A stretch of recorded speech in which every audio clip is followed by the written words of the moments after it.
அதனால சுத்த அசைவம் சார். சைவம் சாப்பிட்டா உடம்புக்கு சரியில்லாம வந்து. கை தட்டுங்களாம்ப்பா. நீங்க மட்டும் அசைவம் இல்லை சார், நாங்களும் நல்லாவே அசைவோம். வாங்க.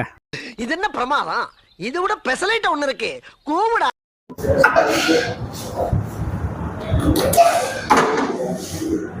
வரட்டும். அடங்கப்பா, இது உலக நடிப்புடா சாமி. இங்கே அசைச்சதெல்லாம் அப்படியே அடித்து மடித்து போட்டு சிக்கன் நல்லெண்ணெய் சுக்கா, மட்டன் நல்லெண்ணெய் சுக்கா, மதுரை பெசலுங்க, ரொம்ப நல்லாயிருக்கும். இதை செஞ்சது நம்ம மாஸ்டர் பார்த்தேங்க. என்னை வச்சு ஒன்றும் காமெடி கிமெடி பண்ணலையே. அண்ணன் தான் நமக்கு சென்னையில் வந்து நம்ம ஹோட்டலில் மாஸ்டராக இருக்க போகிறாரு.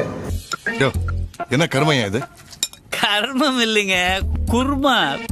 ரொம்ப தப்புங்க. இதெல்லாம் தெரியாம எப்படி ஹோட்டல் நடத்துறதுக்கு வந்தீங்க? எனக்கு ஒண்ணுமே புரியல. அதே மாதிரி மதுரைன்னு வந்துட்டாலே பரோட்டா மீது எனக்கு ஒரு காதல் வந்துடுங்க. அந்த பரோட்டாவை பிச்சை போட்டு கொஞ்சம்